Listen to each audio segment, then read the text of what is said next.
મોમનાવાડના Jalaram એપાર્ટમેન્ટના flat number 201માં છાપો મારી પોલીસે મોહમ્મદ ગુલામ રસૂલ શાહને દબોચી લીધો છે. તેની પાસેથી 214.730 મિલીગ્રામ એમડી ડ્રગ્સ જપ્ત કરાયું છે. આરોપીએ પૂછપરછમાં કબૂલાત કરી છે કે તેણે શાહપુરના એજાઝ બાટલા પાસેથી ડ્રગ્સ ખરીદ્યું હતું. આ બાટલાને પોલીસે વોન્ટેડ જાહેર કર્યો છે.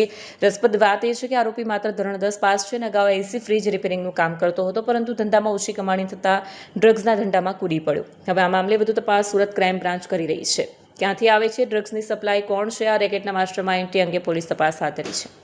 ગુજરાત સરકારની નો ડ્રગ્સ નીતિના હેઠળ ગત તારીખ 2/4/26ના રોજ પીએસઆઈ પુવાર સાહેબને એવી બાતમી મળેલી કે ગોપીપુરા મોમનાવાડમાં એક આરોપી મોહમ્મદ જુબેર ઉર્ફે ગુલામ રસૂલનાઓ એમડી ડ્રગ્સનું વેચાણ કરે છે.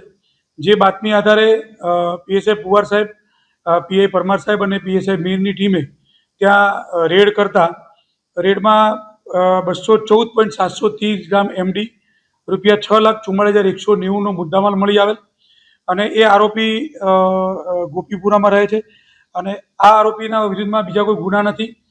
આ આરોપીમાં એને પકડ્યા પછી એની પૂછપરછ કરતા મુદ્દામાલ ક્યાંથી લાવેલ હતો એ મુદ્દામાલ એજાજ ઉર્ફે બાટલા મુસ્તાક ડાયર શાહપુરનાઓને વોન્ટેડ જાહેર કરેલ છે, જેના પાસેથી એ આ એમડી ડ્રગ ખરીદતો હતો.